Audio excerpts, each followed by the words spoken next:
Bonjour à tous, donc aujourd'hui je vais vous proposer une formation, en tout cas un guide complet en français sur l'utilisation de Voxel Dance Tango. C'est un slicer pour l'impression 3D résine, qui est réputé notamment pour sa fonction de Smart Support. Donc voilà, je vais essayer de faire le guide le plus complet possible sur ce logiciel-là, qui s'adresse aux débutants, aux utilisateurs intermédiaires, et on essaiera aussi de parler des fonctionnalités avancées. Donc, la vidéo risque d'être assez longue, je vais vous faire le plus de découpage possible en chapitres pour que vous puissiez regarder les fonctions qui vous intéressent le plus.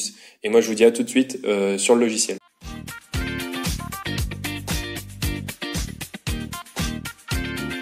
Pour la première partie d'installation, donc tu retrouveras sur ce lien-là que je vais te remettre en description l'adresse internet. Là, selon si tu es Windows ou Mac, tu as juste besoin de cliquer sur Download, tout simplement.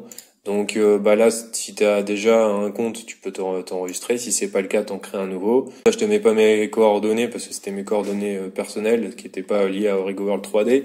Donc voilà, donc je te laisse t'enregistrer et suivre les étapes. Donc là, on se retrouve dans le logiciel, donc est la version 4.0 de Voxel Dance Tango. Ce que je veux te montrer déjà, c'est l'onglet paramètres. Donc tu peux regarder ici, en fait, tu as tout un tas d'options. La première étant la préférence. Je te la montre parce que on va se mettre tout de suite en français puisque c'était un tutoriel en français. Voilà, donc moi j'utilise en anglais parce que je pense que les traductions ne sont pas forcément toutes bonnes, même si de mémoire récemment ça a été beaucoup mieux traduit. Voilà, donc là on va passer en français pour ce guide-là. Dans les préférences, tu as aussi le thème soit en blanc, soit en dark. Voilà, donc je te le montre rapidement. Moi je vais rester en sombre pour la vidéo. J'ai plus l'habitude de travailler là et puis je pense que ça fera peut-être un peu trop lumineux sur la vidéo tout simplement. Et la première chose que je voulais te montrer après ça, c'était surtout la partie abonnement, puisque c'est peut-être ça qui t'intéresse le plus si tu veux tester le logiciel. Donc avant de regarder la partie abonnement, ce qu'il faut noter, c'est qu'il y a des promotions assez régulières de mémoire sur Facebook ou sur les Discord. Donc des fois, tu as même des essais gratuits de quelques semaines, voire quelques mois. Donc de mémoire, c'est au moins 15 jours. Donc voilà, si t'as pas envie de payer tout de suite, tu peux regarder sur les sites ou sur le Discord pour essayer d'avoir un essai de 15 jours. Voilà, donc là, je vais te montrer tout de suite les prix. Donc là, tu vois, au moment où je te fais cette vidéo, donc on est en août 2023, tu vas avoir jusqu'à mi-septembre de mémoire, donc pour avoir cette offre particulière. Donc en fait, ça te coûte $1 et c'est limité du coup à 12 fois. Donc en gros, ça te fait un abonnement à l'année de $12. Voilà, donc c'est vraiment une super offre, donc c'est vraiment pas très cher. Par contre, tu es limité dans les exportations de tes slices, donc tu vas faire à 30 par mois. Donc grosso modo, ça t'en fait un par jour, ce qui est très correct en réalité, parce que faut déjà imprimer un plateau par jour. Donc selon l'imprimante que t'as, des fois ça met déjà une dizaine d'heures ou 15 heures selon les modèles que tu fais forcément. Mais c'est déjà une formule qui est très correcte. Par contre, ça impacte aussi quand tu fais des modèles de test. Donc, si tu slices et t'exportes du coup des modèles de test pour paramétrer ta résine qui vont durer peut-être qu'1 heure, là pour le coup ça compte aussi. Donc voilà, faut en tenir compte. Mais déjà 30 par mois, c'est quand même déjà pas mal. Ensuite, tu as la version 1 mois pro. Donc là, qui va augmenter en fait le nombre d'exports de 30 à 90 qui est à $9.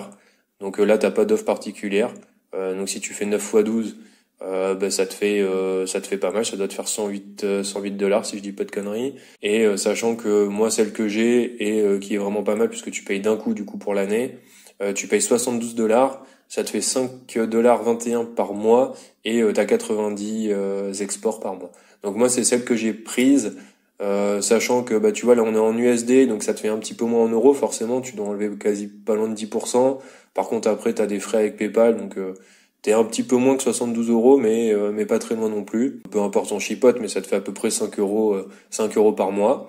Ensuite t'as des formules largement supérieures on va dire, puisque tu peux avoir jusqu'à 180 exports par mois à 19 euros, $19 pardon. Et t'as celui-ci qui est 2 fois plus cher. Voilà, qui est double en fait en termes de prix et de nombre d'exports. Donc tu passes de 90 à 180 et de $72 à $144. Donc voilà, grosso modo, selon tes besoins, tu as un abonnement qui peut aller entre $5 par mois et $10 par mois. Et tu as la formule pour l'instant qui était accessible là à $1 par mois. Donc là pour le coup, si tu veux essayer, c'est vachement bien, sachant que t'es pas abonné à l'année, que tu prends juste pour un mois. tu testes, etc. Donc là, c'est vraiment super si tu veux tester le logiciel. Et ce que j'ai pas montré, t'as la dernière option. Bah alors là, ça dépend. Faudrait vraiment être professionnel, je pense, pour en bénéficier, enfin pour en profiter pleinement. Mais là, du coup, t'as pas de nombre d'exports limite. Donc t'es à 72 $ par mois et du coup 720 $ à l'année. Donc en gros, t'as 2 mois gratuits. Mais du coup, t'es à aucune limite sur le nombre d'exports. À toi de voir, mais en tout cas, cette offre, moi, je la trouve pas mal déjà. Sur un export à 90, ça te fait 3 modèles par jour, 5 $ par mois, c'est quand même pas mal. Ok, donc on va passer en revue déjà les principales options. Donc au niveau de l'interface, donc là si tu regardes vraiment tout en haut à droite, parce que c'est vraiment ce qui est utile sur le retour en arrière, etc. Donc les flèches sont ici. D'habitude c'est vrai que sur la logiciel on a plutôt tendance à les voir du côté gauche. Donc voilà, si tu les cherches, elles sont là. Là tu peux ouvrir un nouveau projet. Tout simplement, donc t'as CTRL N, c'est le raccourci. Tu peux ouvrir un fichier avec le CTRL O, tu peux sauvegarder ton projet en CTRL S, et après t'as les options. Donc les préférences que je t'ai montré tout à l'heure avec le langage en français, mais tu peux choisir tout un tas de langues. Donc bon, moi je travaille en anglais. Si t'es à l'aise avec l'anglais, je te le recommande parce qu'il y a des choses qui sont pas forcément bien traduites. Le thème option qu'on a vu aussi, white dark. Les unités, donc moi je travaille en millimètres et après tu peux choisir des options d'export, donc pour sauvegarder le fichier de ton projet dans le dossier quand t'exportes, etc. Et tu peux aussi sauvegarder ton historique d'impression 3D. Voilà. Donc après il y a tout un tas de choses ici, je te laisserai regarder, c'est pas forcément le plus intéressant que je voulais te montrer à travers ce guide. Je vais essayer aussi de limiter un petit peu le temps de la vidéo pour que tu puisses tout voir. Voilà, donc ça c'est un feedback si tu veux faire des commentaires, etc. à Voxel Dance, c'est ici. Là t'as ton onglet de compte et t'as l'onglet pro donc qui correspond à l'abonnement que je viens de te montrer. Un petit point important ici sur l'onglet paramètres, t'as tout ce qui est shortcut, donc tous les raccourcis. Donc là, t'as tous les raccourcis qui sont notés, donc ça c'est vraiment sympa. Tu peux les modifier toi-même pour les customiser. Voilà, t'as pour la préparation, le découpage, tout ce qui va être basique, la vue, la fonction edit, tu vois, CTRL Y, CTRL Z, si jamais tu voulais pas les récupérer en haut. Donc voilà, donc ça c'est vraiment pas mal. Tu peux vraiment customiser du coup le logiciel et ton interface, en tout cas tes contrôles comme tu veux. Donc ça c'est vraiment super. Donc on a d'autres onglets, About Us, Release Note, bon ça je reviens pas. Donc là tu peux vérifier les mises à jour. T'as le lien pour aller sur le site web directement de Voxel Dance, c'est ce que je te montrais tout à l'heure. Et enfin, tu vas avoir Join the Community. Voilà, donc t'as le lien directement pour aller sur Facebook. Donc ça c'est plutôt pas mal aussi si t'as des questions, des interrogations, etc. Voilà, donc là c'était tout ce qui était paramètres, on va dire généraux. On va maintenant balayer tout ce qui va être interface. Voilà, on va le balayer ensemble. Comme ça, tu vas pouvoir te familiariser avec le logiciel si vous êtes plutôt débutant. Donc, ce qu'on peut voir ici, c'est déjà un petit peu ce que j'ai. Donc voilà, tu vois, j'ai une Elegoo Saturn 2. La résine, c'était de la water washable, donc en céramique grey. Donc ça, c'est moi qui l'ai paramétré. Puis après, t'auras tout un tas d'indications qu'on va importer un modèle. Donc la première option ici, c'est définition de la plateforme. Donc en gros, tu vas venir choisir du coup ton printer. Moi, c'est les Lego Saturn 2. Donc si tu n'avais pas ça, c'est assez simple. Tu viens appuyer sur le petit plus ici. Et du coup ici, c'est toute la liste des compatibilités avec les imprimantes. Donc là, c'est plutôt intéressant. Donc tu as toutes les Anycubic, ou en tout cas une grande partie des Anycubic qui sont rentrées pour ceux qui en ont. Donc tu as la M3 Max, M3 Plus. Mono 6K, elle doit être par là, Mono X6K, c'est ça, 6KS même, et Mono X6K, voilà. Donc on va dire les plus répandues. T'as des marques comme BMF, alors j'avoue que je connais pas, donc je pourrais pas t'en parler. T'as des Creality, c'est vrai qu'on a eu pas mal de tests, notamment sur la Halo-Mage récemment, la Halo One, etc. Voilà, donc elles y sont. Tu as tout ce qui est les goûts. Donc t'as la Jupiter, les derniers modèles de Mars, donc avec la Mars 4 en DLP ou en Max, la Mars 4 Ultra. Voilà, t'as la Saturn 3 Ultra, Saturn 3, Saturn 8K, Saturn 2. Donc moi c'est celle que j'avais, etc. Cette marque c'est pareil, je ne connais pas, donc je vais passer, mais bon je te montre quand même ce qu'il existe. Bax, Flashforge. Etc. Ah oui, avec la Pegasus, ok. Effectivement, je connaissais pas la marque, donc c'est la Pegasus 8K. Voilà, donc Piopoly, moi qui m'intéresse pas mal. J'ai vraiment envie de tester une de ces imprimantes-là, mais bon, le prix est vraiment pas donné. Si jamais il y a des promotions, etc. dans les prochains mois, voilà, je me laisserai peut-être tenter par une forge, sachant du coup qu'elle est intégrée dans Voxel Dance que j'utilise tout le temps en fait. Hein. Je passe quasiment jamais sur d'autres slicers. Donc voilà, tout ce qui est poly, elles y sont. Frozen aussi, donc voilà, je sais qu'il y en a aussi beaucoup qui aiment toute la série des Sonic Mighty ou Sonic Mini, donc elles y sont. T'as la Prusa, donc ouais, effectivement, ouais, ils en avaient sorti une. Ok. Voilà. Donc t'as tout un tas de marques hein, quand même. Hein, c'est pas un slicer où t'as juste deux imprimantes. Hein, ça a été beaucoup amélioré ces derniers temps. Donc mettons, je sais pas pour le test, tu vois, on va se faire plaisir. On va dire qu'on est une PO Polyforge. Bon, voilà, j'en ai pas, mais c'est pas grave. Et du coup, ici, quand tu viens taper sur PO Polyforge, t'as effectivement la résolution XY, enfin tout qui est déjà rentré. Donc ça, a priori, t'y touches pas à moins qu'il y ait vraiment une erreur. Mais a priori, ça m'étonnerait. Donc après, tu peux importer ici sur cette option des paramètres ou les exporter. Donc les paramètres de printer ou de résine. Voilà, donc je te laisserai cliquer. Ça, c'est pour supprimer des endroits. Voilà, peu importe. Donc pour tout ce qui va être résine, c'est assez facile. Hein. Tu fais donc tu peux importer déjà si jamais tu avais des paramètres, exporter, renommer, dupliquer, etc. Quand tu vas ajouter plusieurs résines type water washable de la même marque mais sur des couleurs, tu fais dupliquer, comme ça tu changes juste quelques expositions ou quelques temps d'attente, voilà tout simplement. Ok, donc là pour la résine, je repasse sur le profil un peu plus standard pour pour te dire un peu ce que j'ai l'habitude de faire. Donc moi c'est plutôt de la résine water washable que j'utilise de chez Sunlu d'ailleurs. Donc on va faire un truc test, voilà. On va laisser en 50 microns pour la hauteur de couche, sachant que là sur les Lego tu peux descendre à 26 de mémoire, donc on va dire une trentaine de microns. Les couches de bas, je mets souvent 5, transition 5. Donc ça sera adapté en fonction de ta résine, forcément. Donc prends pas exactement les mêmes paramètres que moi. Ensuite, le temps d'exposition, tout ça c'est pareil, c'est contrôlé par la machine. Donc si tu as une Elegoo, tu vas sur le site de Elegoo ou sur le site carrément de fournisseur de résine, et là tu pourras trouver tous les paramètres pour une machine.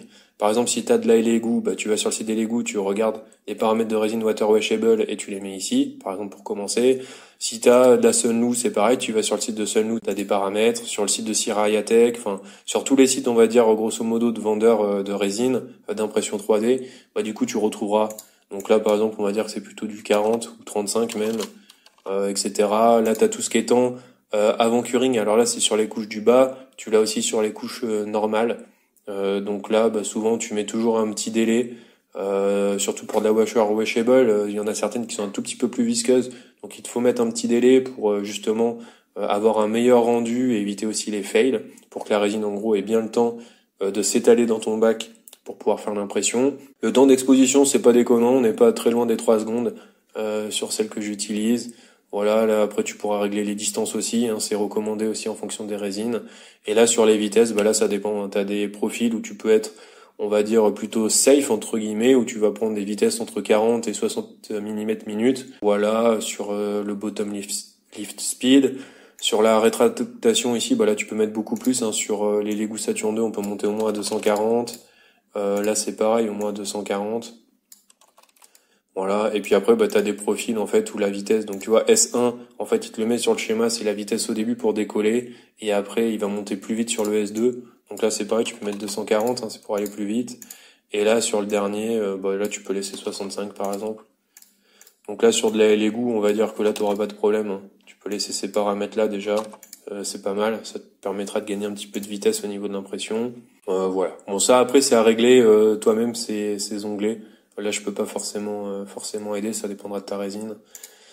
Et puis après là l'onglet avancé c'est tout ce qui est anti-aliasing. Donc tu peux le désactiver, tu peux le mettre 2, 4, 8, etc. Donc là c'est pareil, il faut faire des modèles de test pour regarder ce qui est avantageux par rapport à ce que tu veux faire, si de la miniature, de la figurine, de la pièce plus ou moins technique. Voilà, donc là c'est à toi de regarder, etc. Voilà, donc je passe pas plus de temps ici, c'était pour te montrer l'interface en tout cas pour la création du printer. Donc c'est là, tu le rentres et ensuite une fois que tu as créé ton printer, tu as un onglet résine où tu peux du coup tout choisir. Donc on va passer maintenant à la partie pour préparer les fichiers pour l'impression 3D. Donc en machine, bah moi du coup tu as vu, j'ai les Lego Saturn 2, on a pris la résine water washable, donc le profil que je t'ai montré avant. Donc là c'est pas dur du coup, dans l'onglet fichier, bah on va ouvrir un fichier, voilà tout simplement, qui va être un Luffy sur JR5, là sur un bus que j'aime beaucoup. Je trouve ça très très sympa. Donc ce qu'on va faire, c'est qu'on va prendre le body, la tête et le chapeau. Donc là, bah tu vois, on a pu tout sélectionner d'un coup. Hein. Bon, bah, ça c'est commun à beaucoup de logiciels. Hein. Y a pas de surprise. T'as la fonction de réparation automatique qui se lance. Voilà, t'es pas obligé de cliquer ici sur réparer. En général, quand t'importes tes pièces, ça se lance directement. Donc là, c'est plutôt facile. Donc là, tu vois en temps réel, ça prend quand même un petit peu de temps. Là, il y a quand même 3 pièces. Ça va prendre 25 secondes, on va dire, quasiment. 23, presque 30. Voilà. Donc une fois que tu as tes pièces ici, t'as pas forcément besoin de les déplacer directement. C'est ce que tu vois là. D'habitude, les gens le prennent, le déplacent avec ça. Je te montrerai après. Là, quand tu as importé tes pièces, tu peux tout de suite faire arranger toutes les parties. Donc tu vois, tout n'est pas traduit en français. Hein, forcément, tu as encore pas mal de choses. Donc là, franchement, tu peux un petit peu tout changer, des rotations. Là, bon, je passe un petit peu vite, je te laisse lire, c'est pas le plus important pour la formation. Tu vois, tu fais OK directement et en fait, ça te split. Donc, ça te sépare tes pièces directement. Donc, ça, c'est le facile. Si tu veux t'embêter un petit peu, bah, tu prends un objet directement et tu peux le déplacer. Donc, directement avec la souris, avec le clic gauche. Donc, il faut que tu cliques sur le petit carré que tu as au centre et ensuite, tu peux déplacer directement. Sinon, tu passes sur l'option déplacer, qui est là. Et avec le déplacer, bah, soit tu peux rentrer les coordonnées directement si tu en as l'utilité, des fois ça peut arriver. Soit bah, là, du coup, tu changes avec ton axe, donc tu le déplaces, tu vois, avec l'axe, soit vers le haut, vers la droite de ton plateau, ou directement sur l'axe Z, ici. Voilà. Donc après, bah, là, tu vois, on va pas garder, on fait précédent, voilà, tout simplement. Donc voilà, donc on a vu déplacer, t'as l'onglet forcément rotation. Donc ça va être intéressant là pour le coup pour essayer de préparer les modèles. Donc là tu vois on va le mettre je pense comme ça, très rapidement à la louche à 45 degrés. On va pas faire des trucs de fou. Voilà, ça le but c'est pareil, on va se le mettre on va dire comme ça paraît pas dégueu. On va l'incliner un petit peu. À la limite, voilà, pour faire un petit peu moins de surface de contact, on va le laisser, je pense, comme ça. Et voilà, donc là dans l'onglet rotation, mais c'est pareil, hein, tu peux refaire les rotations sur tous les axes. Il n'y a pas de problème. Tu vois, par exemple, la tête, on va la mettre vers chez nous, comme ça tu pourras la voir plus facilement. Donc le modèle, je trouvais très sympa. Voilà, t'as les rotations dans tous les axes, etc. Et le chapeau, on va le laisser, je pense, comme ça. Je pense qu'on va le laisser comme ça. De toute façon, ça c'est la partie le chapeau sera pas visible en gros sur la figurine. Ça va s'attacher ici au niveau du cou. Donc en réalité, on va voir que cette surface. Donc on va le laisser comme ça. Donc là forcément, tu as toutes les onglets de mise à l'échelle. Donc ici si tu veux. Donc là tu peux faire soit uniforme, soit si tu enlèves, si tu décoches, tu peux changer un axe comme tu veux en pourcent. Donc là je sais pas, mettons on met X, on met 150%. Là tu vois ça va te complètement te modifier la valeur en X. Par contre, là, ton modèle est complètement déformé. Donc, des fois, tu peux avoir des intérêts pour des pièces peut-être un peu plus mécaniques, on va dire. Ici, moi, ce que je te conseille de faire, c'est plus sur des mises à l'échelle uniformes, pour des figurines, par exemple. Donc là, si tu fais 150, là, tu vois, la tête va être énorme. Donc ça, c'est si tu veux le faire plus grand. Là, pour le test, on va le laisser en grandeur standard, juste pour te montrer quand même 2-3 trucs sur les supports. Qui est peut-être la chose la plus intéressante dans Tango Slicer. Donc là, on va les laisser comme ça. Donc je t'ai montré la mise à l'échelle. Forcément, après, tu as toute la partie dupliquée. Donc là, si tu mets le nombre de copies, je sais pas, tu mets 2, 3, etc. Donc là, tu vois, donc là, il t'a créé les têtes. Si on fait la fonction d'auto-arranger qui est Shift A en raccourci, donc là, tu vas prendre toutes les parties, tu fais OK. Et là, en fait, directement, il va un petit peu optimiser le plateau pour te mettre le maximum de choses. Donc, tu vois qu'il a laissé quelques têtes sur le côté, mais pour le coup, il t'en a rentré une autre. Bon, là, tu vas voir qu'avec les supports, ça passera peut-être pas, mais n'empêche que cette fonction est quand même assez sympa, parce que du coup, ça peut te permettre déjà de voir à la louche si ça a une chance de passer sur ton plateau, plutôt que de déjà tout bouger manuellement et perdre du temps. Voilà, donc là je reviens un petit peu en arrière, c'était juste pour te montrer la partie dupliquée, nous on va rester sur un cas très simple. Ensuite, ce qui est pas mal, c'est que mettons, si tu avais ta pièce au début qui était plutôt de ce type-là, par exemple, comme ça, et que toi tu veux l'imprimer plutôt avec ça vers le bas, ce que tu peux faire plutôt que de faire les rotations toi-même, tu as un onglet sur la plaque, donc tu vois ça t'ouvre, donc tu cliques, ça t'ouvre une fenêtre, là tu peux cliquer sur des faces, en fait, de ton modèle, tu vois. Donc tu cliques par exemple sur la surface du bas, tu fais apply, et en fait tu vois directement, il va te le mettre du côté du plateau. Et après toi tu peux faire tes rotations de 45 degrés par exemple pour bien les mesurer. Donc là tu vois qu'en faisant ça, dans tes parties, tu vois tu peux faire directement ton alignement à 45 degrés comme ce qui est recommandé. Voilà, donc ça tu peux le faire, et puis comme ça t'évite de jouer à la louche avec ça. Donc tu vois automatiquement tu l'as. D'ailleurs, à la limite, pour le test, on peut le laisser comme ça. Ça sera pas mal. Pour l'orientation aussi, c'est un petit peu pareil. Donc, t'as soit sur la plaque et après tu le fais manuellement, comme je t'ai montré. Donc, en gros, tu orientes ton modèle et après tu fais tes rotations à 45 degrés ou autre, d'ailleurs. Et ensuite, tu as la fonction aussi orientation. Donc là, en fait, ça va essayer de orienter le modèle pour minimiser ou en tout cas optimiser le critère que tu lui as mis ici. Par exemple, le temps d'impression. Là, si tu fais appliquer, en fait, il va te le mettre à l'horizontale, globalement. Voilà, donc là, c'est pas forcément ce qu'on veut. Alors surtout en plus dans ce sens-là, parce que la figurine, elle va être ici, donc tu vas avoir tous les supports et du coup, ça va te faire beaucoup de post-traitement. Surtout, ça sera pas joli au final. Donc en réalité, tu vois, c'est pas forcément bien fait. Déjà, s'il voulait optimiser le temps d'impression, il le mettrait à la limite comme ça, dans ce sens-là, on va dire. Et voilà, peut-être comme ça, à la limite. Mais surtout pas dans l'autre sens. En tout cas, tu peux aussi optimiser les zones de support. Donc là, si tu fais ça, à la limite, on testera après, juste pour te rendre compte de la densité de support qu'il y a en comparaison. Après, tu vois, t'as le volume de support. Donc là, typiquement, voilà, alors ça, c'est pas mal, c'est pas mal du tout en fait, hein, comme ça. En réalité, c'est pas comme ça que je l'ai imprimé, mais je pense que c'est peut-être pas mal. Il doit y avoir pas beaucoup de support en fait. Voilà, et puis après t'as d'autres choses que tu peux essayer toi-même, l'orientation automatique directement. Là c'est pareil. Donc tu vois, cette fonction, elle peut être bien. Je pense qu'il faut avoir une bonne notion déjà sur le modèle pour pas le faire à l'aveugle, parce que typiquement c'est clair que si tu veux minimiser ton temps d'impression, moi je le imprimerai jamais comme ça. Ça c'est clair, je pense que personne d'ailleurs. Cette option, elle peut être utile pour la partie volume de support. Ça peut être pas mal du tout. On va la tester juste après. Écoute, on fera le test pour voir un petit peu la différence.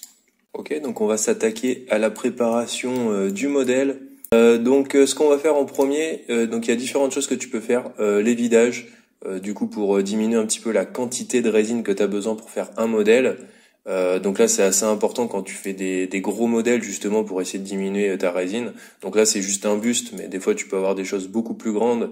D'ailleurs on va même faire un test, regarde, on va juste enlever. Donc là c'est quelque chose sur 120 grammes. Donc c'est pas énorme, hein. C'est juste pour te montrer quand même ce qu'on peut gagner au maximum. Si on avait fait la figurine par exemple 2 fois plus grande. Voilà, donc là on a fait du 150, donc tu vois, c'est un modèle qui va faire 400 grammes. Voilà, donc là on est prêt. Donc ce que je veux te montrer, c'est les fonctions d'évidage, de trous, etc. Donc là au niveau de l'évidage, t'as différentes choses. Donc t'as déjà l'épaisseur du mur extérieur que tu peux contrôler. Donc voilà, tu peux monter jusqu'à des valeurs très très hautes, peu importe. Moi, ce que je te recommande, c'est entre 0 et 5 mm, enfin entre 1, on va dire, et 5 mm, forcément. Pour des petites figurines, type miniature, grosso modo 1 ou 2 mm, ça suffit. Pour des gros modèles, moi, ce que je fais en général, c'est que je mets entre 3 et 5. Voilà, donc on peut faire, regarde le test pour les deux, on touche à rien. T'as une dimension, t'as une précision de 1 mm. Donc là, si on met 5 mm, tu vois, on passe grosso modo de 400 à 182 grammes. Donc c'est déjà beaucoup d'économie, hein, c'est quasiment le double. Et tu vois quand même, on a des parois qui restent assez épaisses. Donc c'est super important quand même pour la durabilité du modèle dans le temps. Voilà, donc si on avait fait par exemple que 3 mm, tu vas voir qu'on baisse un tout petit peu en réalité. Hein, t'as vu, c'est pas énorme. Hein. On a gagné quoi, 1 gramme. Donc au final, c'est vraiment dérisoire sur ce modèle-là. Donc on va rester sur du 5 mm. Voilà. Donc ensuite, tu as différentes choses. Donc ça, les types, en général, j'y touche pas. Ce qui est important, c'est surtout le remplissage que je veux te parler. Donc en gros, tu peux un petit peu solidifier en tout cas la structure de ton modèle à l'intérieur, parce que de toute façon, si tu le laisses comme ça, quand tu vas faire les supports, en général, ben, il va t'en créer à l'intérieur, que tu pourras enlever ou qui vont s'enlever tout seul quand tu vas le nettoyer. Donc moi j'aime pas forcément trop les supports, surtout qui seront très fins, etc. Je préfère faire carrément une structure complète, donc un maillage. Donc c'est vraiment les deux types de structures que tu as ici. Donc là tu as le dessin en fait de la structure qu'il va faire. Je te mets les deux structures en bas de l'écran ici. Donc c'est vraiment pour faire un maillage interne, on va tester les deux. Donc on va rester sur du 5 mm, on va faire un type de structure là. Ce qui est recommandé pour des modèles, c'est plutôt sur dimension de la structure en 10 mm. Alors plus c'est grand et plus tu peux augmenter cette valeur-là. On va dire que le paramètre de base recommandé par Tango, c'est 10 mm avec un rayon de structure de 1 mm en restant en BCC. Donc voilà, tu vas voir, on va passer à 208 grammes. Donc rappelle-toi qu'on était un peu plus de 400 au début. Donc on a quand même gardé le double. Et tu vois, en fait, il va te créer un maillage qui est vraiment super bien fichu à l'intérieur du modèle, du coup pour augmenter sa rigidité. Et honnêtement, pour des pièces que tu vas vouloir garder, surtout si c'est des figurines à peindre, etc., vu le temps de peinture ou autre, je te conseille vraiment de faire ça pour augmenter la durabilité dans le temps, sachant que tu vois, c'est très loin d'être plein et que tu as gagné quand même plus de 200 grammes. Ensuite, tu vois, donc là, tu as une structure de ce type-là. On peut regarder la structure FCC. Donc si tu prends cette structure-là, on va passer de 209 grammes à 236 grammes. Donc tu vois, tu gagnes un peu. Par contre, ça a l'air quand même beaucoup plus dense, j'ai l'impression. T'as gagné en fait pas mal de connexions en fait à l'intérieur. Voilà, donc après je ne sais pas si ça sert. Bon, après est-ce qu'on est à 30 grammes près? Je ne sais pas. Peut-être que oui quand même, si on imprime souvent, c'est clair. Voilà, donc ça a cette structure-là qui a l'air quand même plus costaud. Je dirais peut-être même qu'il est plus adapté sur des pièces mécaniques qui n'ont pas besoin d'être remplies à 100%. Peut-être. Je pense que sur la figurine, tu peux rester en BCC. Donc du coup, tu peux jouer après sur la dimension de la structure. Donc en gros, ça va être plus ou moins dense en fait selon ce que tu rentres ici en millimètres. Donc là, si tu mets 5 mm au lieu des 10 qui sont recommandés, donc là, tu vois qu'en réduisant la valeur, on est à 290 grammes. Donc en fait, c'est la dimension de la structure, en fait, elles vont être plus connectées, entre guillemets, donc ça va être plus dense en termes de structure créée. Donc plus la valeur ici est petite, plus la structure va être dense. Et au contraire, si tu vois, on passe à 20 au lieu des 10 recommandés. Donc là, on passe à 189 grammes. Et tu vois, là, la structure est beaucoup moins dense. Bon, moi honnêtement, pour gagner, tu vois, je crois 20 grammes par rapport à celle en 10 sur les paramètres standards, ça me plaît pas des masses. Hein. Honnêtement, quand tu vois qu'après tu passes des heures, des heures et des heures à peindre, enfin en tout cas me concernant, hein, je sais pas pour toi, mais bon, je préfère rester sur, on va dire sur du standard et éviter que la pièce se déforme ou se casse dans le temps. Donc là, tu vois, rien que si on reste sur du 10 qui est recommandé, pour le coup, t'es à 209 grammes et on a gagné 200 grammes quand même en évidant le modèle, donc c'est quand même énorme. Voilà, avec une structure qui est quand même cette fois-ci bien dense. Donc sur les vidages, pour résumer, donc tu peux jouer sur l'épaisseur de mur, plutôt 1-2 mm sur des miniatures, plutôt de 3 à 5 sur des gros modèles. Voilà, sur le type ici, honnêtement, je connais assez mal. Je joue pas forcément sur ce paramètre-là. Honnêtement, j'ai pas regardé, donc je veux pas te dire de bêtises. Et ici, sur le remplissage de la structure, t'as deux types de structures. Une qui me semble un petit peu avec moins de liens, en gros, entre les nœuds de la maille. Donc c'est la BCC et la FCC qui me semble quand même mieux connectée, qui va être forcément un peu plus dense et donc avec un peu plus de matière. Mais bon, ça reste assez faible. Hein, c'est ce qu'on a vu tout à l'heure. Il y avait qu'une trentaine de grammes d'écart. Ensuite, la dimension de la structure. Donc les paramètres de base recommandés par Tango sont 10 mm pour la dimension de la structure et 1 mm pour le rayon. Ensuite, à toi de jouer, tu vas sur les paramètres. Donc nous, on a surtout joué sur la dimension. Moi, c'est ce que je fais souvent. Donc entre 5 et 20, voilà. Après, tu peux faire plus que 20, etc. Tu auras une structure qui sera peu dense. Donc à toi de jouer sur ce paramètre-là pour trouver ce qui t'intéresse. Donc ensuite, on va créer des trous pour que la résine liquide qui est piégée à l'intérieur de la structure puisse s'évacuer. Sinon, le modèle va devenir beaucoup trop lourd et là, tu peux avoir des risques de fail, donc de louper pendant ton impression. Donc ce qu'on va faire, c'est la fonction qui est juste après, perforateur. Donc là, tu peux ajouter des trous, supprimer le trou si tu t'es trompé. On va le voir après, tu vois, tu as une petite croix à côté de ta souris. On peut créer les trous ici. Donc là, tu as les rayons intérieur-extérieur. Là, tu vois, ça fait cette prévisualisation. Voilà, donc là, tu peux le modifier comme tu veux. Donc soit avec des rayons différents. Donc là, tu peux laisser en 3 et l'augmenter.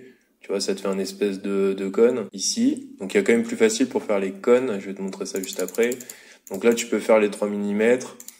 Ça, ces paramètres-là, c'est pareil, je te laisserai jouer un petit peu dessus si tu veux. Ça te fait juste ressortir le cylindre pour mieux le voir, je pense, sur les modèles. Là, ce qui est pas mal, c'est utiliser l'angle, par exemple, si tu le coches. Donc là, tu mets toujours ton rayon. Et après, tu vois, là, en mettant un angle de 45 degrés, en fait, ça va déjà te créer ton cône. Donc là, mettons, je sais pas, je clique ici pour le faire. Donc attends, on va descendre un tout petit peu, par un peu gros. Voilà. Là, si juste on met OK pour te montrer, tu vois, ça crée déjà un cône. Donc là, après, il faudra que tu joues sur la profondeur, juste pour qu'il puisse traverser et accéder à ton modèle. Donc là, je reviens juste en arrière. Là, c'était juste pour te montrer le cône très facilement. Donc tu cliques juste sur l'option utiliser l'angle et après tu joues sur ces paramètres ici. Donc si on revient sur les trous, là c'est assez facile. Donc là, mettons, on veut mettre des trous dessous. Donc je sais pas, on en met 2. Hein, j'en sais rien, c'est juste pour te montrer des exemples. Donc on va les créer dessous ici. Voilà, donc là ils ont bien traversé. Tu vois la maille de l'autre côté. Donc ça c'est plutôt bon. Donc il faut toujours que tu vérifies quand même que les trous soient assez profonds pour qu'ils puissent quand même évacuer la résine liquide. Sinon ça marchera pas. Voilà, donc là tu les vois bien.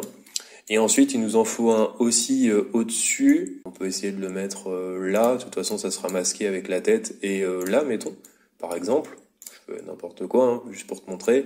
Et là, tu vois, c'est pareil. On voit bien la structure dessous. Donc là, on a notre modèle qui est vidé et qui pourrait être imprimé comme ça après la génération des supports. Si tu t'es trompé à un moment dans tes trous, donc soit tu as les fonctions où tu peux revenir en arrière, soit tu cliques sur supprimer le trou. Donc tu as la flèche avec la petite croix. Et tu cliques dessus juste pour les enlever. Donc ça c'est assez facile. Et après tu reviens sur ajouter des trous pour en ajouter. Ensuite, tu as les masques à fente. Donc là c'est des trous que tu vas pouvoir faire vraiment très profonds. Mettons, j'en sais rien. Donc là on va garder le même rayon. Profondeur. En fait tu vas jouer sur profondeur de la fente ici. Donc là mettons si je clique sur 10 juste pour te montrer un exemple. Bon là on traverse tout. Voilà. Si on clique sur du 1 mm, hop, là on fait OK, et là tu vois qu'on traverse pas du tout. Donc en gros, tu vas pouvoir jouer en fait sur la profondeur que tu veux. Alors ça c'est pas mal, par exemple moi je l'utilise pour bien contrôler la profondeur, par exemple quand je veux aimanter des parties. Donc je fais mes trous d'évidage, et puis après par exemple j'aurais mis, je sais pas, moi j'aurais fait un trou d'évidage ici par exemple, standard. Et après, j'aurais mis un trou, par exemple, de 2 mm. Bon, après, là, ça dépend aussi de ton diamètre d'aimant, etc. Donc là, il faut bien que tu calcules. Mais par exemple, tu peux faire ici, tu mets OK. Et donc là, il va te créer un trou d'évidage et un trou à côté que tu vas pouvoir utiliser, par exemple, pour aimanter ton socle et ton corps. Voilà, tout simplement. Bon, là, c'est un exemple, ils sont peut-être pas bien placés. Peu importe, mais c'est pour te montrer ce qu'on peut faire avec ça. Donc sur le perforateur, tu peux conserver ton trou, par exemple, je sais pas, mettons, tu vas créer un trou n'importe quoi. Je dis ici, tu mets OK, et en fait, tu vas pouvoir, tu vois, là, il crée un objet, et en fait, tu peux le récupérer. Donc ça peut être utile si jamais tu veux pas t'embêter à recombler avec un mastic ou de la résine. Typiquement, tu reprends ce cylindre-là, tu le remets dedans et tu le colles dedans. Moi, personnellement, je le fais avec un petit mastic là qui va bien. On trouvera la vidéo sur la chaîne. Mais sinon, effectivement, tu peux garder ce petit cylindre-là pour l'imprimer et le recoller. Et ensuite, l'autorisation complète. Alors, je pense que ça doit être une mauvaise traduction. Si je me souviens bien, ça doit être un petit peu la tolérance que tu as sur ton cylindre. Donc, tu vois, en gros, c'est pour faire un trou. Donc là, tu vois, j'ai conservé la pièce. Donc c'est pour faire un trou plus important que ce que tu veux. Donc mettons, quand tu sais que tu as un petit peu de rétractation, donc là je l'ai fait volontairement avec 1 mm, tu vois, pour que tu vois la diff. Mais typiquement, tu peux faire par exemple du 0,1 mm. Donc là, tu vois, si on le fait juste à côté pour te montrer. Donc là, c'était du 1 mm. Donc ça, c'est ton trou de base qui est censé être fait. Tu peux l'enlever. Et ça, c'est ton trou, tu vois, avec un millimètre, on va dire, de 0,1 mm de rayon en plus. Donc ça te permet que quand tu vas avoir une rétractation de résine pendant la réticulation UV, en gros, de garder une dimension du trou qui est très proche de ce que tu as mis. Donc comme ça, si tu veux mettre des choses à l'intérieur, notamment pour les aimants, là c'est utile. Mettre 0,1 mm en plus, c'est vraiment pas déconnant. Voire même 0,2 en réalité. Moi je sais que quand je mets les aimants, la plupart du temps, je mets souvent du 0,2 ici. Donc tu vois là, si on fait OK, ça va te faire, tu vois, quelque chose qui est un peu plus grand. Et comme ça, au moins, quand tu le fais réticuler sous UV, tu sais que ton aimant passera toujours. Et au pire, même s'il reste un tout petit peu de décalage, c'est pas très grave. Mieux qu'il soit un tout petit peu trop grand que trop petit. Voilà, donc ensuite, on a un onglet label. Donc là, tu vois, par exemple, on peut mettre un texte Origo World 3D, par exemple. Donc là, j'ai mis les initiales. Tu peux mettre ce que tu veux. Hein. Tu peux taper YouTube, allez, j'en sais rien, n'importe quoi. Voilà. Là, tu changes ta police. Donc tu prends ce que tu veux. Ça peut être gras, italique, ça, du coup, c'est la profondeur, donc en gros de combien ça va ressortir. Donc là, on peut laisser 0,5 mm par exemple, et puis on peut le mettre, j'en sais rien, on peut le mettre ici. Donc là, tu fais Apply, et tu vois, ça t'a créé en fait sur le modèle le texte YouTube si tu veux, et puis là de l'autre côté, par exemple, je sais pas, on peut mettre Origo World 3D. Donc là, tu vois, tu sélectionnes la zone, tu peux le faire plus ou moins grand, hein, ça c'est toi qui, tu vois, c'est toi qui contrôle. Tu fais Apply, et voilà. Et du coup, tu as créé du texte sur ton modèle. C'est pas plus compliqué que ça. Je vais quand même te montrer la partie alvéole. Donc pour les vidages, comme on a vu sur le buste, du coup, tu avais différents types de structures, notamment ici, dans tout ce qui va être évidage avec les structures type BCC et FCC. Tu as une autre façon qui peut être possible, c'est avec la fonction alvéole. Par exemple, là, c'est la base de la figurine avec le buste de Luffy. Donc en gros, tu vas choisir l'épaisseur du mur comme d'habitude, précision, les diamètres en gros des alvéoles. Donc là par exemple, je sais pas, on va mettre 5 mm juste pour que tu vois à quoi ça ressemble. L'épaisseur du remplissage, etc. Donc là l'idée par exemple sur une base de ce type là, c'est que tu vas venir sélectionner la surface en bas. Donc je passe très vite, hein, c'est juste pour te montrer la fonction. Donc tu vois une prévisualisation de ce que ça peut donner. Donc à partir de là, tu peux déjà augmenter le diamètre ou pas. Donc mettons là, si tu recommences, par exemple, là, tu le vois mieux. Donc, on peut laisser comme ça. On fait OK, ça va te calculer. Et en fait, ce qui est pas mal, l'avantage de cette structure, c'est que elle va quand même te garder une structure à l'intérieur pour que ta base soit quand même assez solide. Et en fait, tu vois, on va gagner quand même beaucoup de résine puisqu'on va enlever la majorité de l'intérieur. Donc voilà, c'est les deux façons, en gros, d'éviter ton modèle. Cette structure est vraiment pas mal. Je l'ai pas testé encore sur le long terme. Je ne sais pas si ça résiste mieux ou pas dans le temps, mais en tout cas je la trouve vraiment très sympa et surtout facile à faire. Donc là c'est un petit peu pareil que sur l'autre, tu peux jouer sur tous les modèles, donc que ce soit d'épaisseur, sur tous les diamètres des alvéoles, etc. Ensuite on va passer à toute la partie support, donc ça c'est vraiment le cœur de la vidéo, hein. C'est le plus intéressant à mon avis. Donc voilà, pour te présenter déjà rapidement la fonctionnalité. Donc en gros sur Voxel Dance Tango, tu vas pouvoir du coup générer des supports directement, facilement et automatiquement surtout, sans avoir quasiment de fail sur ta figurine, à condition de bien choisir les smart supports ici. Donc en gros, tu vas pouvoir avoir tout un tas de supports, donc là je repasserai un petit peu après en détail, des supports type bâton.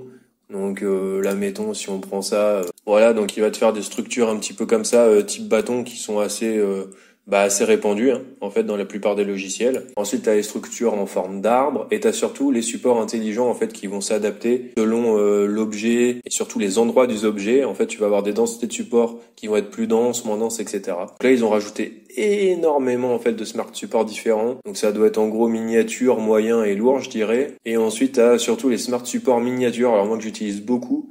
Parce qu'en fait par défaut ils ont des pointes de type ici là qui vont être beaucoup plus petites. Donc par exemple je sais pas si tu prends des smart support figure, tu vois tu vas être à 0,4 mm sur les petites pointes, les connecteurs pour caricaturer, et si tu prends miniature tu vois tu vas être sur du 0,2. Donc honnêtement moi j'utilise beaucoup les trois ici que j'ai un petit peu modifiés. Donc je vais t'en parler après. Les paramètres sont un petit peu différents des miens parce que moi je les ai déjà un petit peu adaptés, et puis on va passer en détail ensemble ce que tu peux changer, parce qu'après tu as tout l'onglet avec les options supplémentaires où tu vas pouvoir changer tout un tas de choses.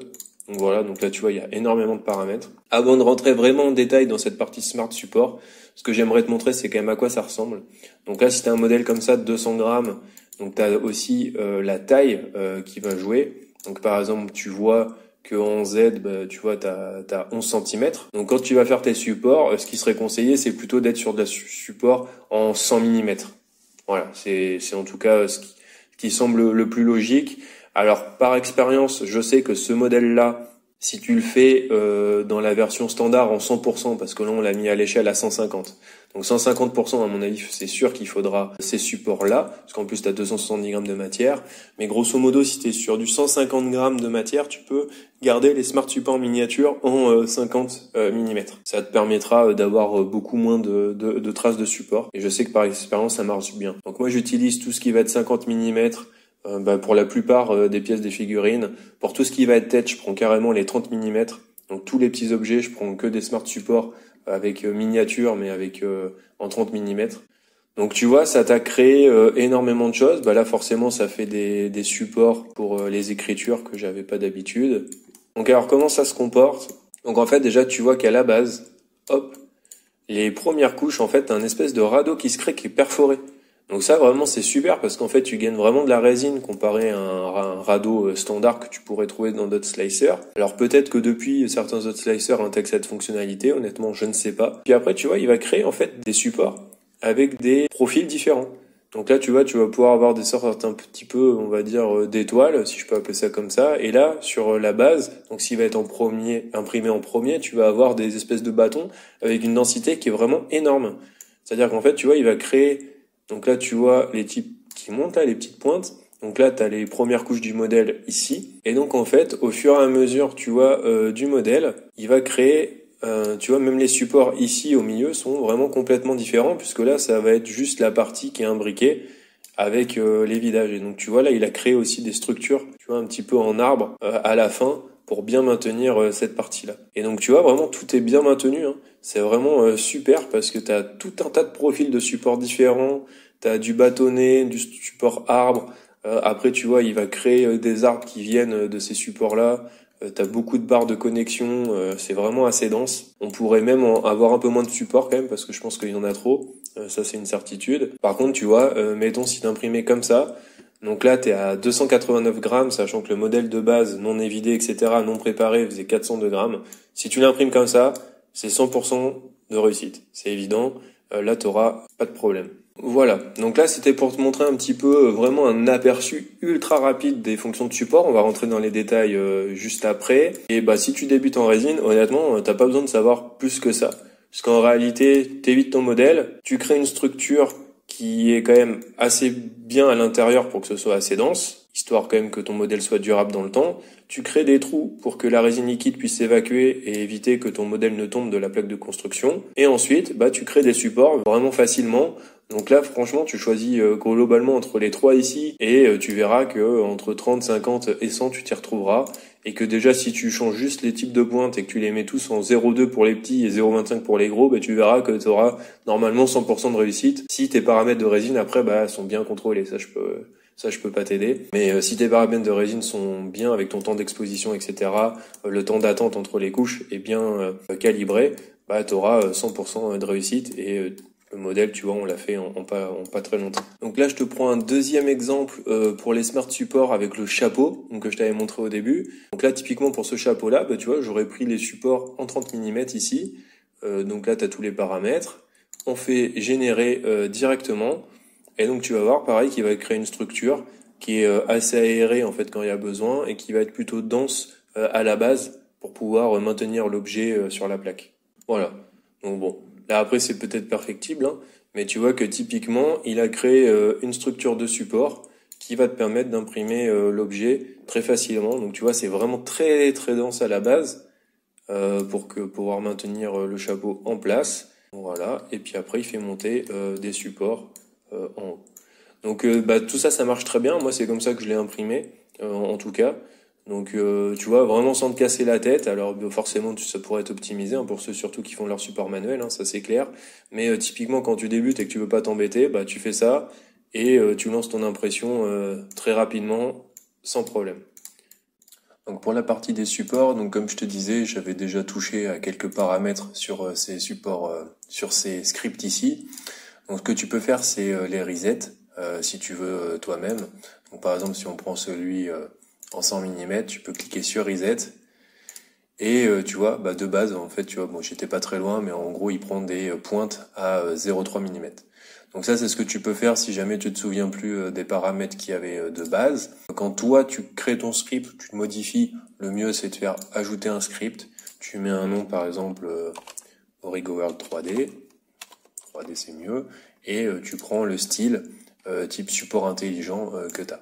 Donc là, tu vois, il va te créer un script Origo World 3D et tu vas pouvoir modifier en gros tous les paramètres toi-même et te créer quelque chose designé pour ton modèle ou que tu vas utiliser régulièrement. Au niveau des scripts, ce que tu peux faire aussi, c'est forcément exporter des modèles que tu auras préparés, importer des modèles existants.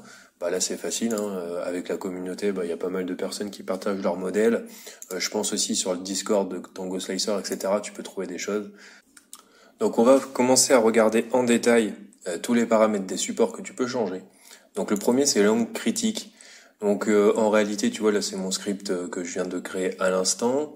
Donc si on regarde les options, les settings, donc en fait tu as des descriptions de l'angle critique. Donc quand tu laisses ta souris en fait sur le i, en fait il t'explique par exemple que ça va être l'angle entre la surface du support et ton plan horizontal. Donc en gros, plus l'angle va être grand, plus tu vas générer des supports sur ton modèle et moins l'angle est grand, moins tu vas en générer pour caricaturer. Donc c'est ce que tu vois sur l'image. Le risque de ça, c'est que si tu mets un angle qui est trop bas, par exemple à 15 ou 30 degrés, tu peux ne pas avoir assez de support pour bien maintenir ton modèle, donc tu risques d'échouer. Et au contraire, si tu en mets à 60 degrés, là tu vas pas avoir de risque de fail, mais potentiellement tu auras généré beaucoup trop de support, du coup tu auras un petit peu plus de post-traitement, etc. Par contre, ton modèle sortira globalement toujours. Donc ce qui est recommandé quand même dans l'impression résine, c'est de jamais descendre de mémoire sous 45 degrés. Bon alors après ça reste un constat on va dire général, hein. Je pense qu'il y a tout un tas de modèles où tu peux descendre plus bas. En tout cas, on va dire de manière standard, ça va être plutôt du 45 degrés. Donc ça, si tu veux être sûr, tu as toujours des fichiers de test qui doivent exister sur Thingiverse, etc., où tu peux justement regarder un petit peu ce paramètre d'angle critique. Ensuite, tu as le paramètre de la distance d'ancrage. Quand tu regardes, ici, ça va être la distance entre chaque point d'ancrage. Donc mettons, là c'est par défaut à 2 mm. Donc de mémoire, ce qui est recommandé selon les modèles, c'est entre 1,5 et 3,5. Donc en gros, quand tu vas réduire cette distance d'ancrage là, tu vas créer une densité de support qui va être plus dense. Tu vas accroître tes chances de succès. Par contre, tu vas consommer plus de volume de support et du coup, tu auras plus de marques sur ton modèle aussi à enlever. Voilà. Donc, en gros, faut trouver le compromis entre la bonne tenue, on va dire, de ton modèle pour l'adhésion sur le plateau et ne pas non plus en avoir un volume de support trop important pour limiter le post-traitement. Après, ce qui est recommandé aussi, c'est que si tu fais de la miniature avec énormément de détails, c'est recommandé de descendre un petit peu cette valeur. Donc, je pense qu'entre 1,5 voire 2, ça reste pas mal, justement pour garder tous les détails de ta figurine. Donc, grosso modo, les distances d'ancrage, là, c'était mis à 2. Si on regarde les profils rapides, support miniature 50, tu vois, distance d'ancrage, c'était 2 aussi. Voilà. Donc ça, c'est à toi de l'adapter, mais grosso modo, ouais, c'était entre 1,5 et à peu près 3,5 mm. Donc ensuite, tu as la distance d'ancrage de la frontière. Donc en gros, si tu regardes ici, c'est la distance entre les points d'ancrage et on va dire, en fait, au niveau de la bordure. Ouais, c'est difficile à expliquer, mais on le voit mieux sur le schéma. Donc ça va être la distance entre tes points d'ancrage au niveau de la frontière, ce qu'ils appellent. Donc c'est vraiment la bordure. Donc là, en fait, ça va te permettre d'éviter en fait une déformation, en gros, au niveau de ta bordure. Donc là, je suis un petit peu surpris parce que de mémoire, c'est au moins la même valeur que la distance d'ancrage. Et souvent, en fait, tu mets même un petit peu plus petit. En fait, essaye de créer une densité un petit peu plus importante, justement, au niveau des bordures pour limiter les déformations. Donc là, mettons, on peut mettre 1,5. Donc tu vois, il prend pas les points déjà. Donc c'est 1,5. Donc ça, c'est à toi de paramétrer, etc. selon ce que tu imprimes. C'est sûr que pour des bases, il va falloir vraiment diminuer ça parce que sur des gros volumes, tu auras beaucoup de déformations. Donc ensuite, tu vas avoir toute la partie décalage de la frontière. Donc ça va être la distance entre le support et ta bordure. Là, effectivement, tu mets la valeur que tu veux. Là, il n'y a pas forcément de recommandation. Je pense que c'est pas mal de le mettre assez près, justement aussi pour limiter les déformations. Et ensuite, tu as un facteur Alors pas de compensation, donc il te dit que les surplombs inférieurs à cette valeur de décalage D ne génèrent pas de support. Donc là c'est pareil, c'est à toi de voir. Ces paramètres-là je les change rarement. Après sinon je me cale sur les profils aussi standards. Pour moi le plus important ça va être vraiment les 3 premiers ici. Ok, et ensuite donc tu as le renforcement des points le plus bas, donc en gros c'est ceux qui sont sous le modèle, donc ça va être tes premiers supports d'accroche. Donc la plupart du temps, donc on va regarder là d'abord. Donc tu vois la distance d'ancrage la plus basse, donc c'est le point le plus bas, renforce la distance entre les points de support et la zone de support. Donc souvent en fait cette distance là, elle est inférieure à ce que tu as pu voir ici sur la distance d'ancrage, donc ça peut être 1,5 de millimètre la plupart du temps. Et ensuite un renforcement en hauteur, donc si on regarde c'est pareil, le petit onglet, la zone de hauteur suivante est désignée comme la zone de support du point le plus bas nécessitant un renfort. Donc là souvent c'est pareil, c'est entre c'est 2,5, c'est souvent entre 2 et 3 millimètres. Donc là pour ça c'est vraiment pas mal, je vais te montrer quelque chose qui est plutôt bien, ce guide de Amera Labs pour trouver les paramètres de Smart Support vraiment optimisés. Donc là je te le montre ici, j'aurais pu te le montrer en premier, donc ça va être pour tout ce qui va être la distance d'ancrage, les petits tips au niveau des supports, tu vois les points le plus bas dont on a parlé, etc. Et donc je passe en revue très rapidement, mais tu vois ils font des tests sur on va dire des espèces de sphères, ils font des tests sur d'autres formes d'objets, etc. Donc là je passe en détail et surtout ce qui nous intéresse nous ça va être pour la figurine. Donc en gros tu vois en fait ils te mettent les paramètres de manière résumée à la fin sur ce qu'ils utilisent pour faire des sphères, des disques larges et surtout des figurines à grande échelle. Donc tu vois ils ont testé plein de trucs, je te laisserai lire, c'est pas le but de la formation ici, mais pour le coup déjà tu peux déjà avoir des bases à tester et tu vois que sur les points renforcés le plus bas on était sur du 1,3 mm, donc c'est typiquement ce qu'on voulait mettre ici sur Tango Slicer. Donc tu vois ici tu mettrais 1,3 mm. Ouais, tout simplement. Donc là, franchement, tu peux aller lire cet article, il est vraiment bien foutu, et ça peut te donner déjà une bonne idée, et surtout ce qui change par rapport à tel ou tel paramètre. Moi, je sais que souvent, je garde 2 ici, je mets plutôt du 0,2, 0,25 là pour limiter les tips, et je renforce entre 1 et 3. Donc là, tu pourras regarder cet article, franchement, il est vraiment bien fichu. Donc sur toute la partie Top Part Connection, donc ici, c'est pareil, si on passe en détail, ça va être la longueur de support qui s'insère dans ta figurine, dans ta pièce. Donc là, plus il va être bas, plus ça va être facile à enlever. Et donc plus tu as de risque aussi que la pièce ne tienne pas. Donc très souvent, cette valeur, effectivement, elle est autour de 0,2, 0,4 mm. Tu as ensuite toute la partie largeur du sommet. Donc là, c'est pareil, moi j'utilise souvent du 0,25. Donc ça va créer, en fait, si c'est trop petit, ça peut créer un point de fragilité. Et du coup, pareil, ça peut se casser à ce niveau-là. Donc c'est pas forcément ce qu'on veut. La largeur de la base, pour le coup, en général, elle est plus élevée que ta largeur que tu as au sommet, forcément, pour créer un petit peu plus de solidité. Et faut qu'elle soit plus basse en général que la largeur de ton support. Donc c'est vraiment ce qu'il y a sur la photo. En gros, c'est plus large que la largeur du sommet et moins large que ton support. Voilà. Donc tout ça bien réglé, ça va te permettre d'enlever facilement ta figurine ou ton objet des supports, tout en gardant une bonne maintenue pendant l'impression. Ensuite, on peut créer des billes.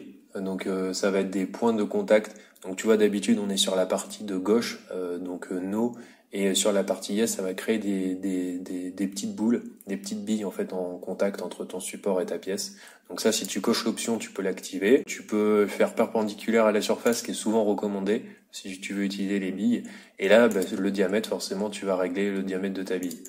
Donc là c'est pareil, il faut pas qu'il soit trop grand pour pas venir créer un cylindre, enfin un trou en fait dans ton modèle concrètement, sinon il faudra reboucher.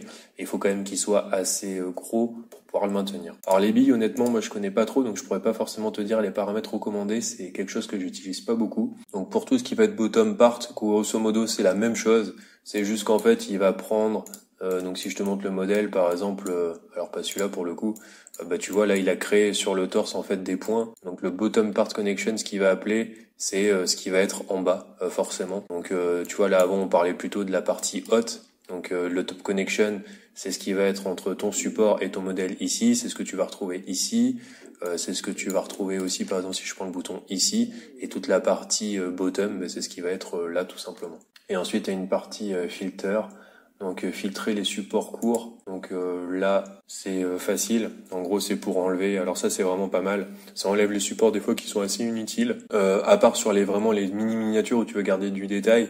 Mais vraiment sur des grosses figurines, ça c'est une option que tu peux cocher vraiment pour enlever toutes les petites peaux, donc ça c'est vraiment super. Après tu as la longueur des supports courts que tu peux régler, comme ça va te les détecter ou non. Ensuite tu peux modifier la largeur des supports reliés à la surface. Ça c'est pas mal aussi parce que pour le coup ça va adapter, tu le vois sur l'image, une largeur beaucoup plus fine sur ces supports qui sont, on va dire, moins utiles sur l'impression. Par contre, ça va te permettre de garder les détails, etc. et de pas marquer ta pièce et notamment les visages.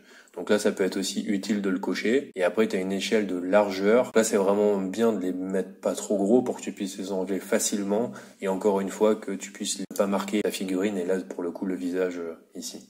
Donc là, si je récapitule ici, cette option, c'est bien de la cocher justement pour filtrer les supports qu'il appelle courts. Donc pour pouvoir enlever tout ça. Ensuite, tu peux augmenter la longueur des supports courts pour la détection ou pas. Modifier la largeur des supports, ça va te permettre de les enlever beaucoup plus facilement et que ça marque un petit peu moins. Et pareil pour l'échelle de largeur. Ensuite, pour les paramètres de la base, donc là ici, tu vois que tu peux appliquer la plaque de base. Donc ça va générer une plaque vraiment comme ici entre ta plaque de construction et tes supports. Donc ça, c'est cette plaque-là. Si tu le désactives, ça te l'enlève et ça va mettre tes supports directement sur ton plateau. Donc moi je te conseille quand même vraiment de la garder pour augmenter la chance de réussite de ton print. Donc ça, souvent tu le coches oui. Ensuite tu peux autoriser le trouage, donc en gros c'est ce qui va créer des espèces de ronds que je t'avais déjà montré tout à l'heure, cette partie ici. Donc les trouer, ça va te faire gagner de la matière, donc ça c'est vraiment super. Et ensuite, la type convexe, c'est ce qu'on a fait tout à l'heure, ça va te créer en fait un modèle autour de ton support qui sera pas rectangulaire. Donc en gros si je commence, t'as le rectangulaire qui va te créer un rectangle vraiment...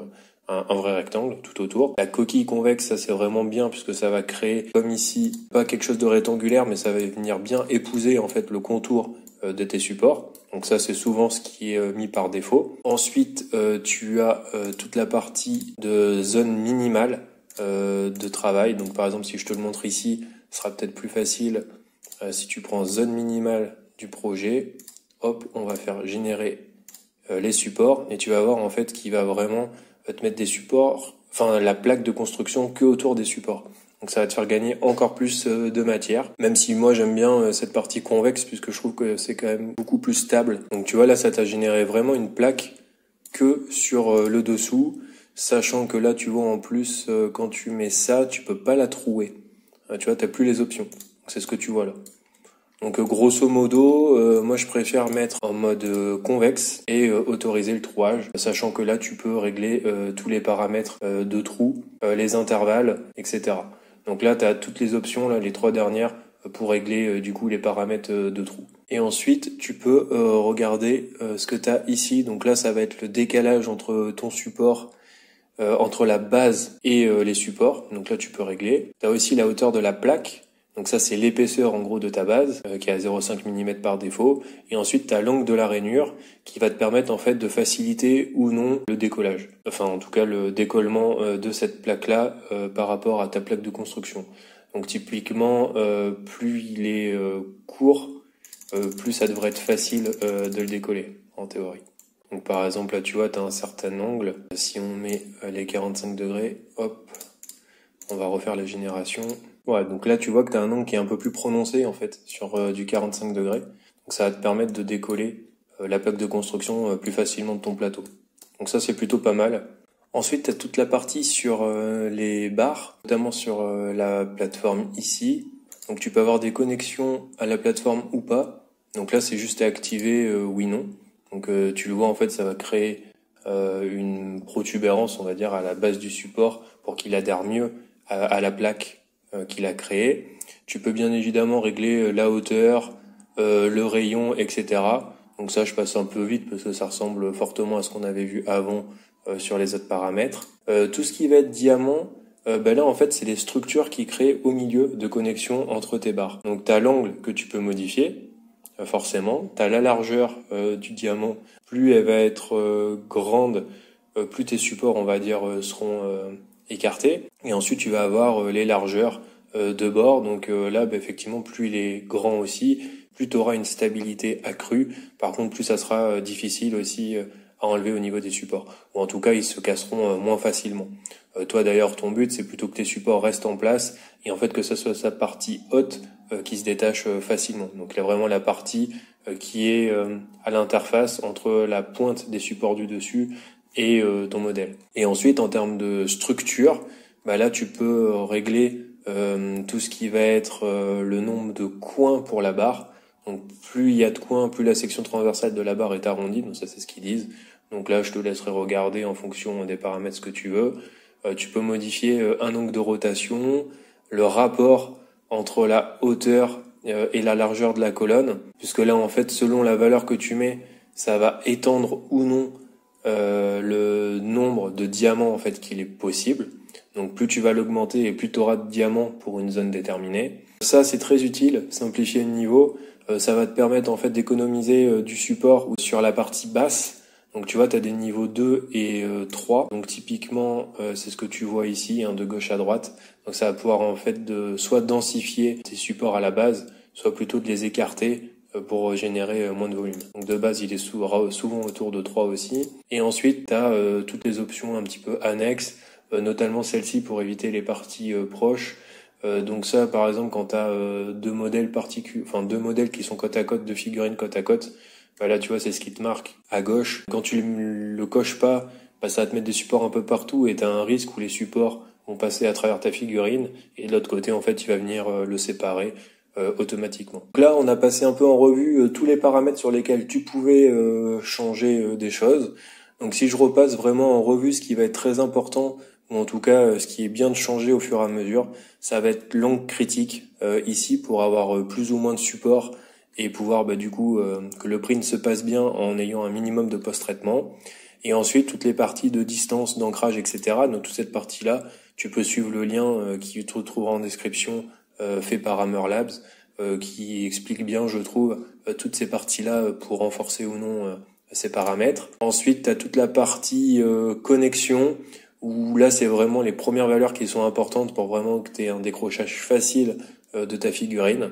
Donc là, tu peux jouer sur ça. Tout ce qui va être barre, etc., franchement, ça marche plutôt bien de base.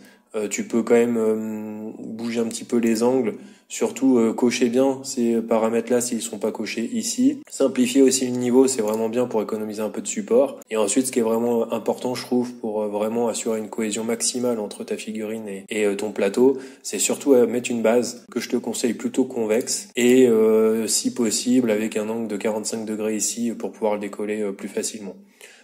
Voilà, donc si tu n'es pas satisfait des smart supports, ce qui est quand même pour moi l'intérêt de ce logiciel-là, tu peux bien évidemment générer des supports manuels sur tes figurines. Donc tu as des options, on va dire, donc là tu vois, il détecte, on va dire, tout ce qui va être Iceland, donc les îlots. Et là, typiquement, tu peux mettre des structures, tu vois, type encore. Là, je fais n'importe quoi, c'est juste pour te montrer. Changer de la taille ici de tes piliers très facilement. Voilà. Bon, si je fais juste play pour te montrer, tu vois, très rapidement, là on a mis juste en fait les pointes qui vont arriver. Après, il génère quand même toutes ces structures de manière automatique. Bon, c'était un aperçu très très rapide pour voir ce qu'il est possible de faire, mais en tout cas, l'outil existe et si tu veux l'utiliser, voilà, j'essaierai de faire une vidéo, je pense, d'ici quelques mois, une fois que je serai plus familiarisé que cette option. Je voudrais te montrer la fonction découpage. Donc, tu as la fonction de slice directement ou d'adaptative slice. Donc slice, c'est plutôt facile. Donc là, ça va découper ton plateau en différentes couches. Donc là, tu as tes paramètres de résine que tu as rentrés. Donc là, tu peux voir mes paramètres pour la résine de Sunwoo Water Washable, si jamais tu te posais la question. Donc ensuite, c'est pas plus compliqué, tu fais exporter. Donc tu as différents formats, que ce soit VDT, etc. Donc là, je te montre au moins ce que je connais. Donc, et les goûts de mémoire, c'est possible que sur les nouveaux printers. En tout cas, j'espère que c'est possible pour les nouveaux printers, puisqu'a priori, ils recommandent Voxel Dance sur ces catégories-là. Donc, sur tous les Saturn 3, Mars 4, etc. Donc, comme moi, j'ai la Saturn 2 et qui prend pas en charge cette extension, Du coup, j'enregistre en VDT. Tu enregistres ça sur ton bureau, n'importe où. Tu fais OK. Et ensuite, en fait, c'est pas très compliqué. En fait, faut juste passer par UV Tools pour convertir ton fichier en .ctb. Donc en Shitubox, en gros, format Shitubox, pour pouvoir l'imprimer via ta clé USB. Voilà. Donc ensuite, une fois que tu as ça, il faut que tu passes par UV Tools. Donc tu peux le télécharger rapidement sur internet, hein, je te montre pas, je l'avais déjà montré je crois dans d'autres vidéos. Donc tu fais File, Open, tu prends le fichier que tu viens juste d'enregistrer, voilà. Et ensuite c'est pas dur, donc là tu vois l'aperçu de ton modèle. Tu fais Convert to, donc on va prendre nous Shitubox et tu prends le CTB Encrypted.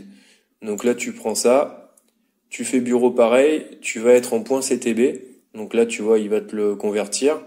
Qu'après, une fois que c'est fini, tu vas pouvoir faire cancel, peu importe, et tu prendras le fichier donc converti en .ctb, donc tu le mettras directement sur ta clé USB Elegoo et tu pourras imprimer avec. Donc surtout alors pour la Saturn 2, hein. En théorie pour les nouveaux modèles, je les ai pas et donc j'ai pas pu les tester forcément et je prévois pas forcément de l'acheter, mais en théorie tu pourras directement deux Tango Slicer imprimé sur ta Saturn 3 ou ta Mars 4. Alors surtout la Saturn 3 parce que de mémoire elle est équipée du Wi-Fi, donc tu pourras directement le lancer du logiciel sans passer par UV Tools. Après, en termes de découpage, ce que tu pouvais aussi voir, c'est les adaptatives, donc avec des couches adaptatives. Donc là, c'est ce que tu vois ici en fait. Hein, tu peux paramétrer, tu vois, une hauteur ici. Donc à laquelle, par exemple, tu vas être tu vois, en dessous, tu serais à 50 micromètres. Et ici, tu pourrais lui dire d'autres choses. Donc là, par exemple, il faudrait que tu fasses un nouveau script. Donc mettons, tu vois, par exemple, moi, mon profil standard, donc ça imprimerait jusqu'à cette hauteur de Z qui est à peu près de 50 mm. Donc là, tu peux carrément lui mettre la valeur de 50 mm. Et ensuite, au-dessus, jusqu'en haut du modèle, donc sur les 2200 couches qui restent, du coup, tu serais à 30 microns. Donc là, ça peut être pas mal. Hein. Mettons toute cette partie-là où tu seras en support. Alors, je regarde pour le buste. Hein. Tu pourrais carrément la faire à 100 microns pour que ça aille plus vite. Et ensuite, imprimer ton modèle en 50 microns. Voilà. Donc ça, c'est carrément possible. Tu gagnes aussi du temps d'impression. Donc franchement, cette fonctionnalité est vraiment sympa. Ça peut permettre aussi, selon certains détails que tu voudrais, d'avoir certaines couches, tu vois, avec un niveau de détail plus élevé. Et donc là, tu vois, tu peux ajouter des couches de transition. Donc vraiment, cette fonctionnalité est vraiment super sympa, je pense. Donc faut quand même faire gaffe en utilisant cette fonction que ton printer soit bien compatible.